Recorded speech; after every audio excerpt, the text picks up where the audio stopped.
If rising mortgage rates and rising inflation have you questioning your decision to buy a home in 2022, you may want to rethink that.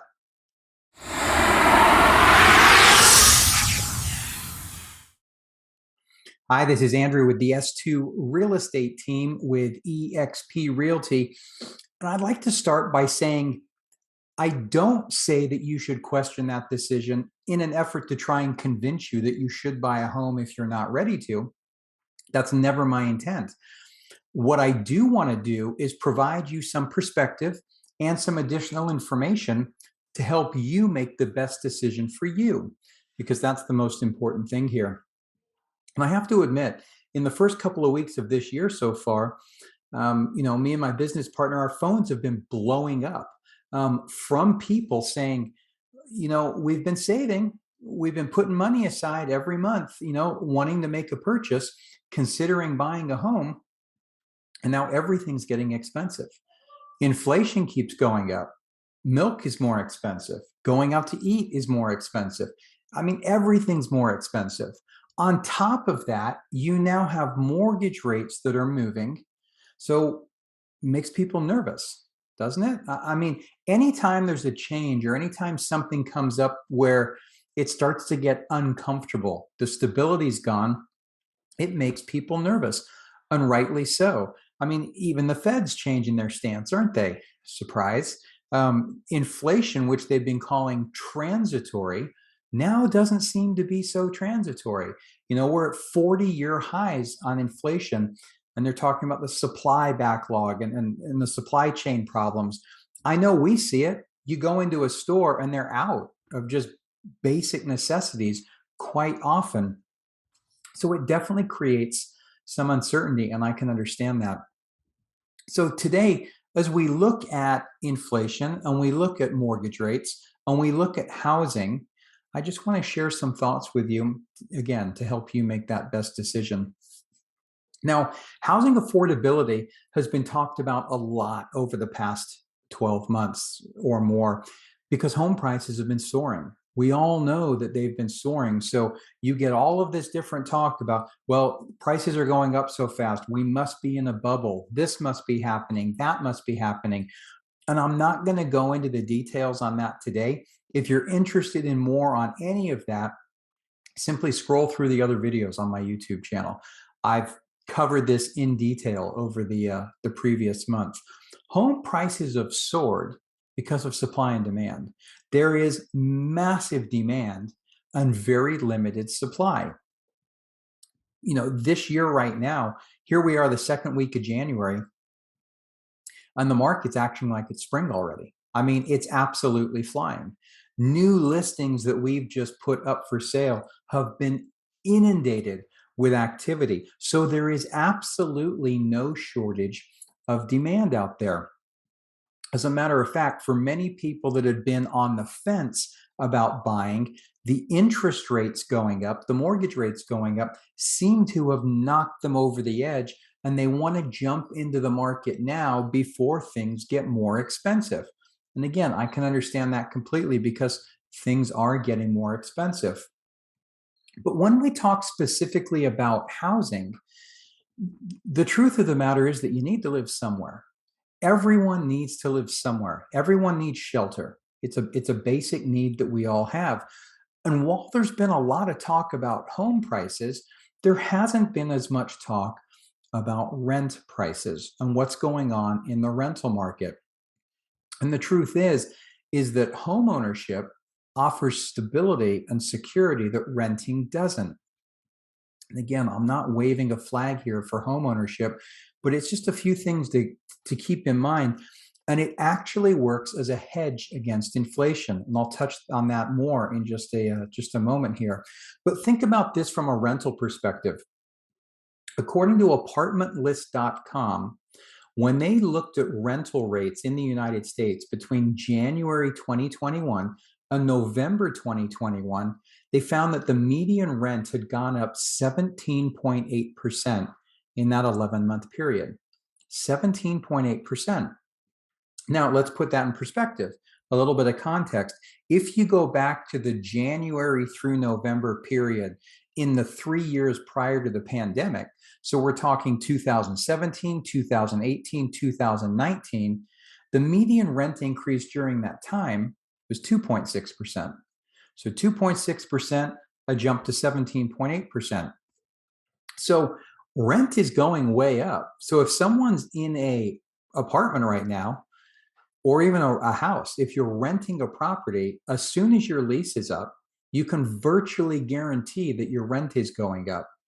Okay, as James Royal, the senior wealth manager for Bankrate, says, a fixed rate mortgage allows you to maintain the biggest portion of your housing expense at the same payment.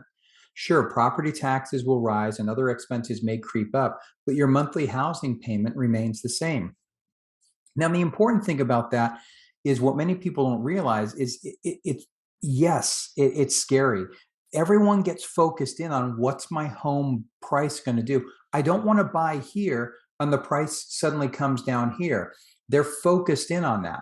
And I understand that. I mean, I've shared the story before. When I bought my first house, I was just so excited to get a house. I didn't even realize that the house went down in value, for about 3 or 4 years after I bought it. It came back and I ended up doing just fine when I sold it. I built quite a bit of substantial amount of equity. So most people, they get keyed in on that because that's what the media focuses in on. That's what a lot of videos focus in on. This whole idea of the prices are going to plummet and this is going to happen. But if you're renting a property, your rent's still going to go up, right? So while everything else is going up in price right now, your rent is going to as well. Right? That's something to keep in mind. Right? So Ali Wolf is the chief economist at Zonda. It makes a great point here. If you have cash and you're expecting inflation, you want to think through where you can put your money so that it does not lose value.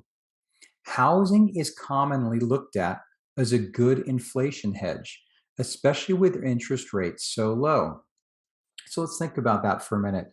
Right now, mortgage rates have gone up, as I'm recording this, to about 3.5%. If you can lock in a 30-year loan at 3.5%, you're ahead of the game, especially with inflation running at 6%, right? So you're ahead of the game. You've locked that piece in, and it's something that you don't have to worry about for quite a long time. Now, I'm not saying that you should extend yourself so far that you can't afford the rest of your, the basic needs. But the mortgage programs, the loan programs out there these days don't really allow you to do that. They're pretty tight in what their criteria is. Okay, when we go back to rent at the same point in time, right now they're forecasting that rents are going to go up an additional 7.1% in the next 12 months. So in 2022. Now, depending on where you are in the country, they're also forecasting that home prices are going to continue increasing as well in 2022, not at the pace that we saw early in 2021. As a matter of fact, the national average, the median price increase when we go to December is running at about 10%. That had come down substantially from the 17, 18, 19, 20% we were experiencing earlier in the year.